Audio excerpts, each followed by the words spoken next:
Hello and welcome to ज़रा हट के। मुबशर ज़ैदी और ज़रार खुड़ू का सलाम कबूल कीजिए। आज एक बहुत दुख भरा दिन है और वो यूं कि पेशावर में एक जो मारूफ वहाँ का किस्सा खानी बाज़ार है, वहाँ की गली कूचा रिसालदार में शहर की मरकज़ी इमाम बारगाह और जामे मस्जिद पर एक बहुत खौफनाक दहशतगर्द हमला किया गया है। अब तक की इतलात के मुताबिक कम अज़ कम 56 अफराद इसमें शहीद हुए हैं और जो ज़ख्मियों की तादाद है वो 190 से ज़्यादा है। हस्पताल ज़राए कह रहे हैं कि उसमें से कम 10 ज़ख्मी जो हैं उनकी हालत बहुत नाजुक है।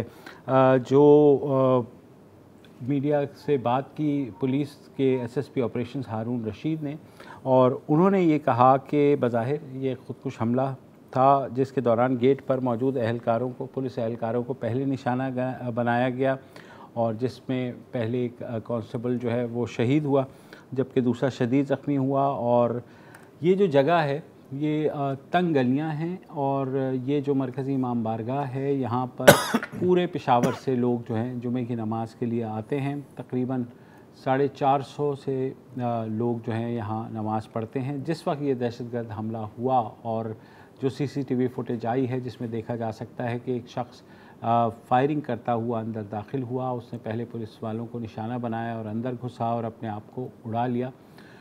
तो उस वक्त मस्जिद जो है नमाजियों से भरी हुई थी और उसके बाद जो एक क़यामत सुग़रा का मंज़र हमने देखा कि लोग भाग रहे थे क्योंकि तंग गलियाँ थीं, एक ही एम्बुलेंस सिर्फ एक वक्त में अंदर आ सकती थी। तो बहुत से जो ज़ख्मी हैं और जो शहीद थे उनको चारपाइयों पर रख कर और लोगों ने गोदों में उठा करके हस्पताल पहुँचाया, लेडी रीडिंग हॉस्पिटल।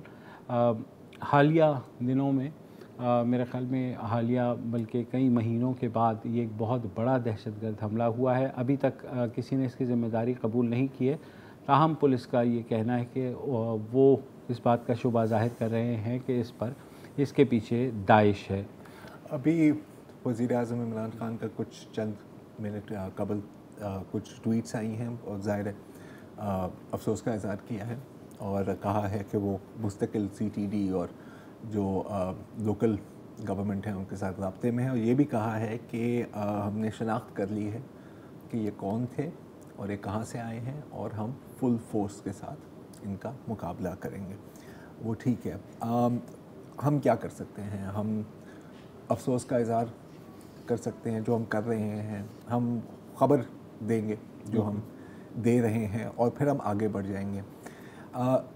आज सिर्फ हर इंसान की एक कहानी होती है, आज 56 कहानियाँ ख़त्म हो जाती हैं, खून से उनको मिटाया जाता है और सिर्फ ये 56 इंसान यहाँ पर शहीद नहीं हुए, 56 घराने, 56 ख़ानदान तबाह होते हैं। ये मैं सिर्फ इसलिए कह रहा हूँ क्योंकि हम, और मैं सिर्फ अपनी बात नहीं कर रहा, मीडिया की मैं सबकी बात कर रहा हूँ, हम मूव ऑन कर जाएंगे लेकिन इन 56 ख़ानदानों के लिए ये क़यामत का दिन है। इनकी आजमाइश आज से ही शुरू होती है और मैं सिर्फ इतना कहना चाहूँगा कि ज़ाहिर है लोग अपने गम और गुस्से का इज़हार कर रहे हैं सोशल मीडिया पर, जो इसका सबसे बड़ा एक प्लेटफॉर्म है आजकल सोशल लवाज के लिए, और बेशक आप करें, बिल्कुल करें, लेकिन इस वक्त शायद आप एक ही जुमले में ये ना लिखें कि जी बहुत बुरा हुआ है और इसके पीछे ये वजह है कि हाल में हमने रूस के वोट पर एब्सटेन किया है। थोड़ा सा सब्र कर लें, या ये कि ऑस्ट्रेलियन क्रिकेट टीम पाकिस्तान आई हुई है, थोड़ा सा सब्र कर लें, बिल्कुल, because it's not about you और अबाउट योर थियरीज। आज 56 घरानों के लिए क़यामत का दिन था, तो थोड़ा सा लिहाज कर लें। कल से आप अपनी रेगुलर ट्रांसमिशन को रिपीट कर सकते हैं, चल सकते हैं, कोई मसला नहीं। बहरहाल एक बड़ा सिक्योरिटी फेलियर भी है और अगर अब उन्होंने पता लगा लिया है बकौल वज़ीर आज़म के वो कहाँ से आए थे, तो उम्मीद है कि ऐसा लैप्स दोबारा नहीं होगा। लेकिन हम हर शायद दहशतगर्द हमले के बाद यही कहते हैं कि उम्मीद ही कर सकते हैं। अभी मगर एक मल्टी प्रॉन्ग्ड टेररिस्ट थ्रेट का आपको सामना करना पड़ रहा है। जब हम TTP के ख़िलाफ़ लड़ रहे थे तो कम से कम आपको इतना पता था कि उनके ठिकाने कहाँ हैं। ये जो लड़ाई है ये बहुत मुख्तलिफ है, बिल्कुल, क्योंकि उनके ठिकाने आपके अंदर भी हैं, बाहर से भी आते हैं, और आपने अभी हाल में देखा है ये तो एक वर्जन ऑफ टेररिज्म है ना, ये तो क्लियरली सेक्टेरियन टेररिज्म है, हो सकता है दैश है, हो सकता है कोई और है, जो भी है। एक और किस्म की टेररिस्ट थ्रेट आप फेस कर रहे हैं जो आपने देखा है केश में, नोशकी में, पंजगुड़ में। चैलेंजेस बढ़ते जा रहे हैं और हर थ्रेट का एक अपना नेचर है और उसका रिस्पॉन्स भी मुख्तलिफ होगा। लेकिन अब वही फिर हम वही घिसी पिटी थकी हुई बातें दोहरा ही सकते हैं जो से हर वाक़ये के बाद हम दोहराते हैं। मेरा ख़्याल है कि इतना ही। सईद रशीद साहब हैं कराची से। जी सईद साहब। अस्सलाम वालेकुम। वालेकुम अस्सलाम। जी अल्लाह का शुक्र सर। सबसे पहले तो ये दर्दनाक वाक़े के ऊपर मैं मजम्मत करता हूँ और उन शहीदों के लिए अल्लाह ताला उनकी मग़फ़िरत करे और उनके घर वालों को सब्र दे, आमीन। मुझे एक चैम्बर ऑफ कॉमर्स में हमारे बाजवा साहब आए थे, उन्होंने एक तकरीर की थी जी। और उन्होंने कहा था जिस मुल्क की मईशत सही नहीं है उसकी सिक्योरिटी भी सही नहीं होती। ये दोनों बिल्कुल डायरेक्टली प्रोपोर्शन है एक दूसरे के साथ ना। हमारे मुल्क का जब चीफ एग्जीक्यूटिव अपनी आम तकरीरों में अवाम से खिताब में इतनी मिस रिपोर्टिंग, इस तरह अवाम के साथ बात करे, चीज़ों को मैनिपुलेट करे, तो किस तरह मुल्क की सिक्योरिटी और चीज़ें सही होंगी। मैं 3-4 मिसालें आपको देता हूँ। हमारे वज़ीर आज़म साहब कह रहे हैं कि हमने 26 लाख स्कॉलरशिप दी है और उसके लिए हमने 38 अरब रुपए मखसूस किए। 14,000 रुपये एक आदमी पे आते हैं, एक बच्चे के ऊपर आते हैं। 14,000 तो प्राइमरी स्कूल की भी स्कॉलरशिप नहीं होती साल की फीस। फिर हमने सेहत कार्ड बांट दिया इसके अंदर। अगर सिर्फ पंजाब का आप सेहत कार्ड रखते हैं तो 12 करोड़ आवाम के लिए अगर 2 करोड़ घराने हैं तो आपको 2.2 ट्रिलियन रुपीस चाहिए 10 लाख की सिक्योरिटी के लिए। आप मुझे बताएं, आपके पास बजट है? अच्छा, मैं कहता हूँ पूरे भी नहीं रखें, 1% कर लें तो 120 अरब चाहिए आपको सिर्फ सेहत कार्ड के लिए, इंश्योरेंस कंपनी को देने के प्रीमियम के लिए। 120 अरब में तो आप 6 अस्पताल बना सकते हैं साल के अंदर। इतनी मिस रिपोर्टिंग। वो पहले उन्होंने उसका ये जो कंस्ट्रक्शन बिल्डिंग के ऊपर लोन, और उसका 1 लाख से कम आदमी लोन ले ही नहीं सकता। बैंक पागल है जो बगैर सिक्योरिटी के जो रोड पे चलते हुए आदमी को जिसकी तनख्वाह 20,000 रुपए है उसको वो लोन दे देगा 25 लाख रुपए का, सिर्फ आके टीवी में प्रोपेगेंडा, झूठ, मक्कारी। और जब आपका चीफ एग्जीक्यूटिव डिनाइल फेज में होगा तो आप मुल्क को कैसे ठीक करेंगे? और जब तक आपकी मईशत ठीक नहीं होगी आप कुछ भी नहीं ठीक कर सकेंगे। और ये बहुत खूबसूरती से हमारी अपोजिशन ने मईशत को 4 साल, बार बार लोग कहते हैं वो 4 साल बार बार बोल, उन्होंने हटाना नहीं था इसको, मईशत की तरफ इसको ले गए। इसको जिद के अंदर आके हमारे कप्तान साहब, इनकी सुई अटक गई, ना ये ऑपोजिशन से मिलते हैं ना किसी और से बात करते हैं। अब और कुछ तो एस्टेब्लिशमेंट से भी ये अटक गए जाके। ठीक तो है बार बार सईद भाई, बिल्कुल काफ़ी आपने बातें कर ली। जहाँ तक ये इंटर्नशिप्स का ताल्लुक़ है तो वो अभी ऐलान किया है, आगे जा कर के जो किस तरह होता है वो देखेंगे। सेहत कार्ड बहरहाल एक अच्छा मंसूबा है, और क्योंकि सबके पास है, ज़ाहिर है 2 करोड़ लोगों ने इकट्ठे तो अल्लाह ना करे वो बीमार हो जाएं। लेकिन वाकई इस प्रोजेक्ट के हवाले से कम मैं ये समझता हूँ कि ये एक बेहतर, बहुत बेहतर इनिशिएटिव है। वो शख्स जो कभी महदूद आमदनी के बारे सोच भी नहीं सकता था कि वो हस्पताल में इलाज कराएगा, और इसमें प्राइवेट हॉस्पिटल्स इंक्लूडेड हैं, जो कि सब आपको पता है कि सबसे ज़्यादा लोग जो हैं वो आजकल प्राइवेट हॉस्पिटल्स की तरफ रुजू करते हैं। तो बहरहाल एक अच्छा इनिशिएटिव है। ज़ाहिर है उसमें कितना इंश्योरेंस कंपनी को देना है, कितना ख़र्चा आएगा, वो ज़ाहिर है हम उस और अभी कदम एक नया इनिशिएटिव है, और जब इतने बड़े पैमाने पर कोई प्रोजेक्ट लॉन्च होता है तो इसको जज करने के लिए आपको कम से कम 1-1.5-2 साल वेट करना होगा। इसका ये मतलब नहीं है कि जो खामियां हैं उन पर आप नज़र ना डालें, ज़ाहिर है चीज़ें बेहतर ऐसी ही होती हैं बाय पॉइंटिंग थिंग्स आउट। लेकिन अभी मेरा ख्याल है कि इस पर फैसला करना कुछ थोड़ा सा कम वक्त है। फ़िलहाल यहाँ एक वक्फा लेते हैं।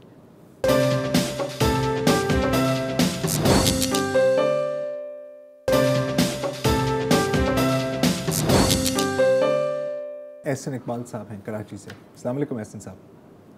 वालेकुम अस्सलाम। जी एहसन अस्सलाम वालेकुम। वालेकुम अस्सलाम। ये थोड़ा सा आज का मौजूद एक अफसोसनाक वाक़या हो गया है, लेकिन बिल्कुल इससे अफसोस बहुत किया जा सकता है। सही बात। और ये मैं जो निशानदेही कर रहा हूँ, ये पाकिस्तानी यूक्रेन में रह रहे थे, जो हमारे तालिब इल्म वहाँ पे तालीम हासिल कर रहे थे, जी रशिया और यूक्रेन की जंग की वजह से मुतासर हुए हैं बहुत ज़्यादा जी। तो मेरा बेटा भी वहीं रहता था, वो खारकीव में पढ़ता था, खारकीव यूनिवर्सिटी है खारकीव उसके अंदर जी। हाँ, ये चौथा साल था उसका। ओके। एक हफ्ता पहले जंग शुरू होने से पहले पाकिस्तान के एम्बेसडर हैं नोएल खोकर साहब हैं, उन्होंने एक अपने वीडियो जारी की थी कि आप लोग इत्मीनान से रहें, सुकून से रहें, कोई परेशानी की बात नहीं है, अपनी तालीम पर तवज्जो दें और अपने हॉस्टल में रहें और जहाँ रहते हैं वहीं रहें। अगर कोई प्रॉब्लम होगी, कोई इमरजेंसी होगी तो हम आपको इत्तला करेंगे, फिर आप निकलेंगे वहाँ से। तो एक इत्मीनान सा हो गया था, हमने भी सुना था, हमने कहा शायद ये वॉच कर रहे हैं पूरी पोजीशन, ये कर लेंगे कुछ, लेकिन ऐसा कुछ भी नहीं हुआ। जब जंग शुरू हुई है तो पाकिस्तान का सफा खाना जो चीफ में था वो इन्होंने टर्नोपिल में मुंतकिल कर दिया अचानक, और फिर स्टूडेंट सफात खाना वो पता था कि चीफ में है तो ज़्यादातर वहाँ पहुँचना शुरू हो गए। और मेरा बेटा भी तकरीबन 3 दिन तक तो ये लोग बंद रहे घर में। उसके बाद फिर इन्हें मौका मिला एक दिन, जिस दिन ये रॉकेट फायर किया था इन्होंने खारकीव पे, तो उसके बाद फिर ये लोग निकले हैं, मतलब सब पूरी हालात देखते हुए, लाशें, टैंक टैंक सब देखते हुए, किसी तरह भी 2 दिन सफ़र करके फिर ये लीबी में पहुँचे। लीबी में पहुँचे तब जाके सफा खाने से इनका राब्ता हुआ है, वरना किसी से राब्ता ही नहीं हो रहा था। फिर इन्होंने और भी लोगों को जमा किया, फिर बेटे ने भी स्टेशन पे इन लोगों ने बहरहाल ऑडियो वीडियो दोस्तों को शेयर की, जल्द से जल्द यहाँ पहुँचो तो यहाँ से हम चलें। फिर उस सफा खाने ने कहा हमें यूक्रेन के कि हम आपको रोमानिया लेके जा रहे हैं, ठीक, रोमानिया में वहाँ आपको रखेंगे और वहाँ से पाकिस्तानी जहाज आएगा, वो आपको लेके चला जाएगा पाकिस्तान, यूक्रेन के लोग। अब जब ये रोमानिया पहुँच गए तो रोमानिया में इनको बहरहाल वहाँ के रोमानिया के लोगों की भी तारीफ़ करूँगा, उन्होंने जैसी बॉर्डर क्रॉस किया बहुत सपोर्ट की उन्होंने। वो रात का टाइम था, फिर भी खाने पीने की चीज़ें लगे खड़े हुए थे, उनको दे रहे थे, पानी हो गया और फूड वूड जो कुछ भी था। बहरहाल ये होटल पहुँचे, होटल में रुके तो दूसरे दिन रोमानिया की असजद साहब हैं यहाँ पे एक साथ, एम्बेसडर डॉक्टर जफर इकबाल साहब हैं यहाँ, और एक असजद साहब हैं जो शायद असिस्टेंट लेवल के अफसर हैं कोई। इन्होंने कहा जी आप जो है बस 1-2 दिन या ज़्यादा 3 दिन होटल में ठहरेंगे, उसके बाद आप लोग अपना इंतजाम करो पाकिस्तान जाने का, जो कुछ भी करना है खुद करेंगे, कोई जहाज वाज नहीं आएगा।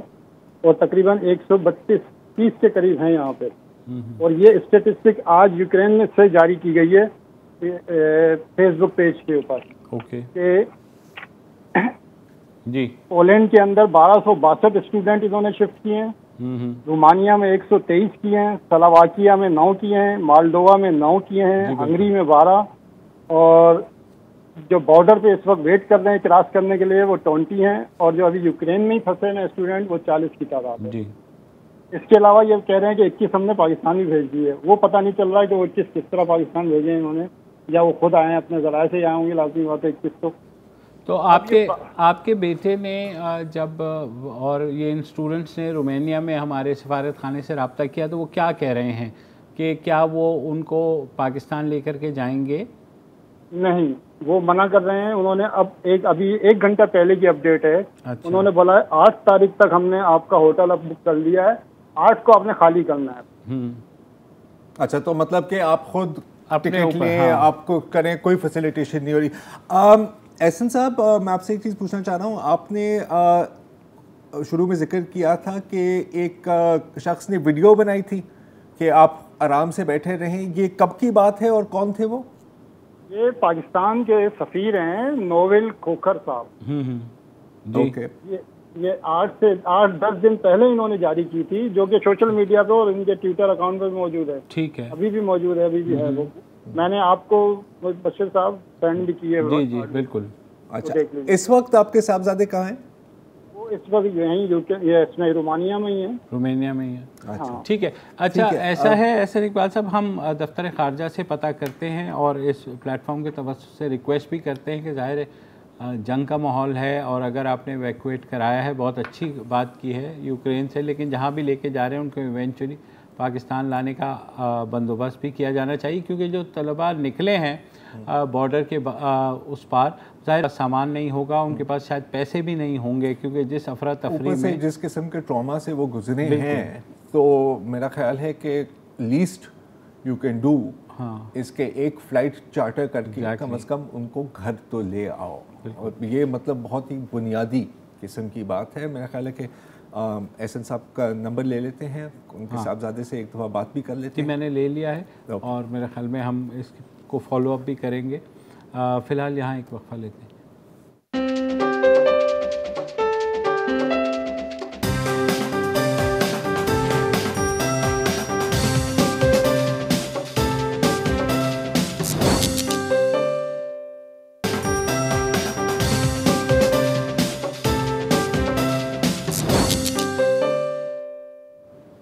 Welcome back. हमारे अगले कॉलर हैं हसाम दावी साहब क्वेटा से। अस्सलाम वालेकुम सर। जी वालेकुम सलाम। आप दोनों को मेरी तरफ से आदाब, आपको और बशीर साहब को।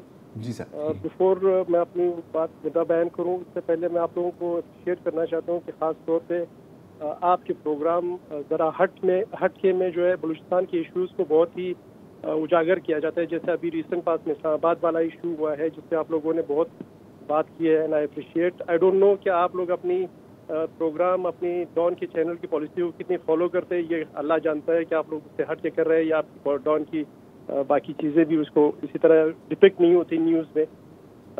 मैं एक और चीज़ जो बताना चाहने से पहले मैं ये कहूँ कि आज जो पेशावर में वाक़या हुआ है उसकी तो पुरजोर मजम्मत करता हूँ कि जो इतना बुज़दिलाना एक्ट हुआ है कि नमाज में जाके ब्लास्ट हुआ है और इतने बेचारे नमाजी शहीद हुए, उनकी फैमिली को अल्लाह सब्र दे, और जो फौत हुए अल्लाह उनकी मग़फ़िरत फरमाए। कल एक ब्लास्ट क्वेटा में हुआ था, आप लोगों को पता है कि जिसमें कुछ रिपोर्टिंग की एक ऐसी हुई थी जो क्वेटा में मैंने टीवी पे मुख्तलिफ चैनल पे स्लाइड देखी जो बहुत ही गलत तरीके से जिनको बताया गया, वो ये था कि ये बताया गया कि पुलिस मोबाइल पे ब्लास्ट हुआ है, लेकिन एक्चुअली वैसा नहीं था। अगर आप अपनी बात में ये चैनल ने ये नहीं बताया, एक्चुअली एक जैसे विक्टिम कम्युनिटी है क्वेटा में, हज़ारा में भी। पहले तो ये बात बताऊँ कि मैं पश्तून कम्युनिटी से बिलोंग करता हूँ, बीइंग सुन्नी मैं पश्तून कम्युनिटी से बिलोंग करता हूँ। कल जो हुआ है वो हज़ारा कम्युनिटी के एक शॉप थी जूते बनाने की शॉप, पहले उस पर वारदात हुई, वहाँ पे जाके उनको शॉट डेड किया गया, 2 बंदों को मारा गया। सही है। उनके बाद वहाँ पे ब्लास्ट हुआ, जब लोग जमा हुए देन जाके उस पर ब्लास्ट हुआ और उसमें काफ़ी लोग जख्मी हुए, कुछ बेचारे फौत हुए, जिनमें एक रिटायर्ड DSP हुआ। एक्चुअली मीडिया पे ये दिखाया गया कि ये पुलिस पे हुआ है, ये पुलिस पे नहीं हुआ था। This was against the particular community. उसके बाद उसको फर्दर ज़्यादा नुकसान पहुंचाने की खातिर नहीं हुआ। मेरा कहने का मकसद ये है कि जब भी ये वॉर एंड टेरर हुआ है, जब आफ्टर 9/11 के बाद जितना पाकिस्तान ने बिलअमूम नुकसान उठाया, इसमें बिलखुसूस KPK और बलूचिस्तान का बहुत ज़्यादा नुकसान। One has to admit this के नो डाउट पाकिस्तान का ओवरऑल हुआ है, लेकिन ये जंग लड़ी गई है KPK में और बलूचिस्तान में पर्टिकुलरली नहीं, और इसकी स्टार्ट कल क्वेटा से हुआ है। अब अल्लाह करे कि ये पहला आज जो KPK में हुआ है, पेशावर में हुआ है, अल्लाह करे ये इसका आखिरी हो, आगे जाके सिक्योरिटी एजेंसीज को कंट्रोल करे, आगे ना हो। बिल्कुल दुआ है। आमीन सर, आमीन। जी बताइए। सफ़ात अमल है कि ये है कि दुनिया में जो आप बोलते हैं वही आप करते हैं। जी ठीक है, बिल्कुल आपके आप साहब। हाँ, और बिल्कुल बात सही है कि पूरे मुल्क को पर असर तो पड़ा है, लेकिन मुल्क के कुछ हिस्से हैं जहाँ पर बार बार इस तरह के हमले हुए हैं और इस शिद्दत के हमले हुए हैं कि हम शायद तसव्वुर भी नहीं कर सकते। और कम्युनिटी को इसमें तो कोई दो राय है ही नहीं, जिस तरह हज़ारा कम्युनिटी को टारगेट किया गया सबसे आसान टारगेट किया जा रहा है, सबसे आसान टारगेट है, सबसे आसान टारगेट। बहुत फैक्टर्स हैं इसमें। मोहसिन अब्बास साहब हैं कराची से। अस्सलाम वालेकुम। जी वालेकुम अस्सलाम सर। मुबश्शिर ज़ैदी साहब, सबसे पहले तो सर ताज़ियत आप सब भाइयों से करते हैं कि जो आज सानिया हुआ है पाकिस्तान में। जी बिल्कुल। और जो हमारे पुलिस वाले भाई भी शहीद हुए और बाकी शिया मोमिनीन जो शहीद हुए, उन सबसे ताज़ियत करते हैं। पाक पाकिस्तान सबको अपनी जगह रहमत में जगह दे। और सर अब ये एक गुजारिश थी छोटी सी, मैंने कहा कि आपके तवज्जुह से हुकूमती अरकान से की जाए कि बराए मेहरबानी कम से कम आप अपने मामलात पर भी तवज्जो दें जो चल रहे हैं, लेकिन कम से कम मुल्क पर भी तवज्जो दें कि आपकी आवाम पहले तो महंगाई से दो चार थी, उसके बाद अब ये एक मसला फिर सर उठाने लगा जो कि ख़त्म हो गया था नेशनल एक्शन प्लान आने के बाद, और एक मखसूस तबके को टारगेट किया जाता। अभी मुझसे पहले जो भाई गुफ्तगू कर रहे थे वो भी यही कह रहे थे कि हज़ारा के जो जवान है उनको शहीद किया गया। तो आज भी आपने देखा कि इमाम बारगाह में ये जुल्म हुआ, उन दरिंदों ज़ालिमों ने बेगुनाह नमाजियों को शहीद कर दिया। तो सर हम तो अपील कर सकते हैं, हम तो इमाम हुसैन मखदूम के मानने वाले, हम तो नमाज शब में भी दुआ करते हैं खुदा इस मुल्क पर रहम फरमा, और मुख्तलिफ हल्कों से भी हमारी अपील है, गुजारिश है कि खुदा हम पर रहम करो यार। सर हम हमारी माएँ बहनें हम लाशों उठा उठा के थक गए सर, मेरे सर अपने अजीज के चाचू और वालिद शहीद हो गए सर, हम थक गए लाशें उठा उठा के। जी मोहसिन भाई, बिल्कुल आपके जो जज्बात हैं ज़ाहिर है हम सब हालत गिरिया में ही हैं, और उम्मीद यही करते हैं कि अल्लाह करे कि दहशतगर्दों को अल्लाह निस्तो नाबूद करे और दोबारा ऐसा हमारे किसी भी बहन भाई के ऊपर कोई इसका निशाना ना बने। आमीन। एक वक्फा लेते हैं, उसके बाद कॉल्स का सिलसिला जारी रहेगा।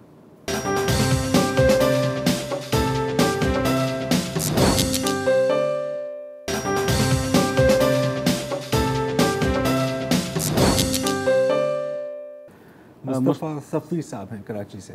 जी मुस्तफ़ा साहब, अस्सलाम वालेकुम। वालेकुम अस्सलाम। जी मुस्तफ़ा भाई, दीगर तमाम जो आपके शुरुका हैं उनके साथ साथ मैं भी पूरे पाकिस्तान को ताज़ियत पेश करता हूँ, और बस एक ही शेर है जनाब जो मैं सुना के बात को ख़त्म करना चाहता हूँ कि अफराद के हाथों में है अक़वाम की तकदीर और हर फर्द है मिल्लत के मुक़द्दर का सितारा। तो आज पाकिस्तान के मुक़द्दर के 60 सितारे बंदे खाक हो गए, और न जाने अभी हमारे पाकिस्तान के सीने पे इतने संगीन सानिहात के खंजर कितने नस्ब होने हैं और कहाँ कहाँ से साजिशें हो रही हैं। इमरान साहब का ट्वीट चल रहा है कि उनको पता है कि कौन कर रहा है, तो हम उम्मीद रखते हैं अपने पाकिस्तान की हुकूमत से, सिक्योरिटी इदारों से और अपनी हुकूमत से और अपनी अपोजिशन से, जिनके हाथों में हमारे वोट्स हैं, जो हमारे वोटों से सिलेक्ट होके आते हैं, खुदारा अब वक्त ये आ गया है कि कौम के लिए कुछ सोचें, इंसानियत के लिए कुछ सोचें, इंसानों के लिए सोचें। और अभी तो अथर मतीन की बच्ची की आवाज़ ही कानों में गूंज रही थी कि मेरे बाबा को क्यों मारा। ये एक ऐसा सवाल है जो पाकिस्तान के हर खित्ते से उठ रहा है, मगर इसका जवाब देने वाला कोई नहीं है, ना कोई अदालत है, ना कोई असेंबली है, ना कोई सियासतदान है, कोई नहीं है। सही बात। बस निकाला और निकाल दो और निकाल लो, बस यही चल रहा है। तो खुदारा अब इस पे भी गौर करें। जी बिल्कुल। और क्या कहूँ, बस अल्फाज ही नहीं है अब कोई मजीद कहने के लिए। इतना ही बहुत है भाई, ऐसा ही है, अल्फाज किसी के पास भी नहीं है। तुम्हारे पास अकरम शेख साहब हैं बहावलपुर से। जी अकरम साहब। जी अस्सलाम वालेकुम। वालेकुम अस्सलाम। जी भाई। जी आप सब दोस्तों को सलाम।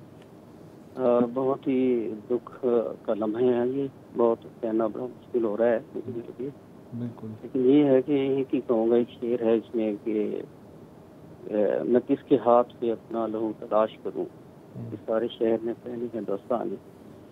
तो इसमें एक एक्चुअली मेरे काफ़ी इसमें गौर करने चाहिए है कि ये इस मुल्क का ना तकरीबन मुझे लगता है कि मैन्युफैक्चरिंग फॉल्ट है, जिसकी निशानदेही 1946 में मौलाना अबुल कलाम आज़ाद ने अपने इंटरव्यू में कर दी थी।